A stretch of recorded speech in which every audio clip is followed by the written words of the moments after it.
Assalamualaikum warahmatullahi wabarakatuh. Kembali lagi bersama saya Muhammad Alwi di channel saya terbaik, terkece dan terbagus. Pokoknya terserah kalian lah. Di sini saya akan meresume buku kedua. Oke, yang belum lihat resume buku pertama ada di YouTube saya. Dan jangan lupa like, comment, and subscribe. Oke. Di sini saya mengambil kepemimpinan pemerintahan Indonesia. Satu pengantar nih ya. Dengan menulis buku ini saya teringat pada guru saya yang tercinta, Bapak Profesor Pamuji MA almarhum, udah almarhum ya. Analisis isi. Secara etimologi, kepemimpinan dapat diartikan yaitu kemampuan dan kepribadian yang seseorang dalam mempengaruhi serta membujuk pihak lain agar melakukan tindakan pencapaian tujuan bersama.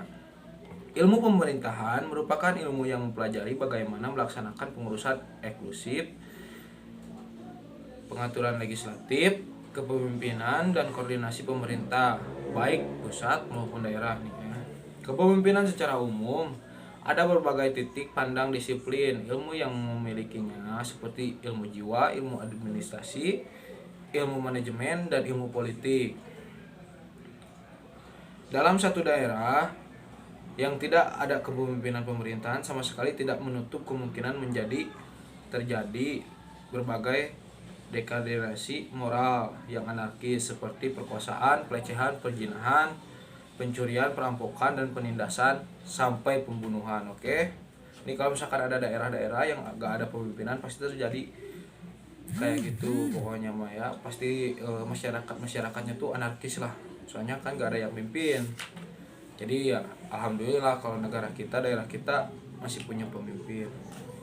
Dan mudah-mudahan sebelum dilanjut nih ya, dan mudah-mudahan pemimpin-pemimpin kita itu pada baik, pada tanggung jawab, pada amanah, pokoknya mau kita doain ya.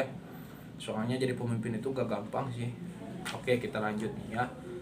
Teori otokratis dalam kepemimpinan pemerintahan. Teori otokratis dalam pemerintahan adalah teori bagaimana seseorang pemimpin pemerintahan dalam tugasnya bekerja tanpa menerima saran dari bawahan nih ya. Jadi pemimpin tanpa menerima saran dari bawahan, dari ya kalau misalkan RT dari wakil RT-nya, sekretarisnya yang kayak gitulah.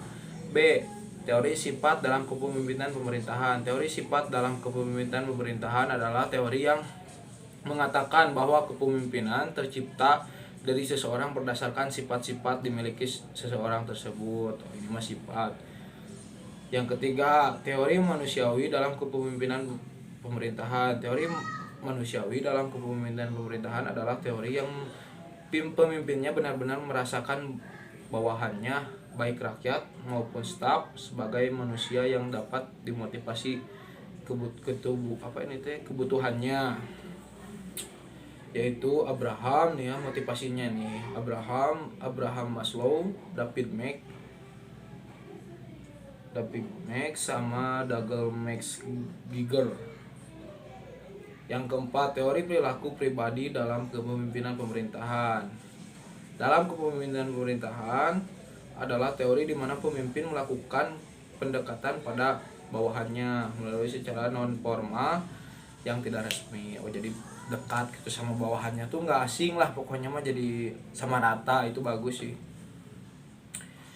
Oke, di sini ada nih. Dari keterangan tersebut di atas temukanlah 8 kondisi kepemimpinan, yaitu sebagai berikut.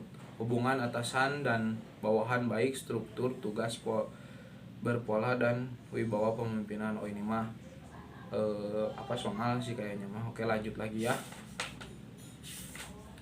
Bentar guys. Di sini. Teknik keteladanan dalam kepemimpinan pemerintahan adalah strategi pemerintahan dalam memberikan contoh yang baik kepada bawahan maupun masyarakat sendiri. Jadi pemimpin itu harus kasih contoh yang baik, jangan kasih contoh yang buruk buat masyarakat. Soalnya yang namanya pemimpin itu adalah motivasi atau disebutnya tuh motivasi bagi yang di bawah sih. Jadi masyarakat tuh bisa lihat pemimpinnya kayak gimana. Kalau pemimpinnya yang buruk ya pasti masyarakat menjadi buruk. Kecuali kalau pemimpinnya baik pasti menjadi baik. Oke, kita lanjut ya.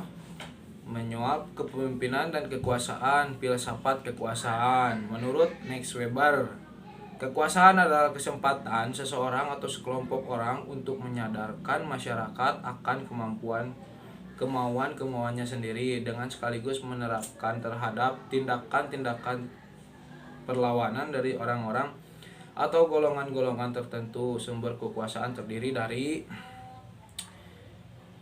legislative power sama corporate power. Apabila seseorang pemangku jabatan pimpinan dalam pemerintahan tidak memiliki kekuasaan terhadap bawahan atau maupun masyarakat, maka ada beberapa cara untuk kembali berkuasa. Nah, mungkin segitu sih resume buku saya buat dosen Profesor Mas Randy yang baik hati. Yang mohon maaf bila ada kata-kata yang salah atau yang gak benar. Mungkin segitu yang bisa saya sampaikan. Mohon maaf kurang lebihnya. Mohon maaf. Dan kalau misalkan ada lain waktu, saya akan meresume buku ketiga. Oke, terima kasih buat teman-teman yang udah nonton. Saya ingatkan sekali lagi buat kalian yang nonton belum like, comment, and subscribe. Oke, silahkan. Pokoknya mah jangan lupa ya itu mah. Dan terima kasih buat semuanya. Waalaikumsalam warahmatullahi wabarakatuh. Wassalamualaikum warahmatullahi wabarakatuh. Maaf guys, salah.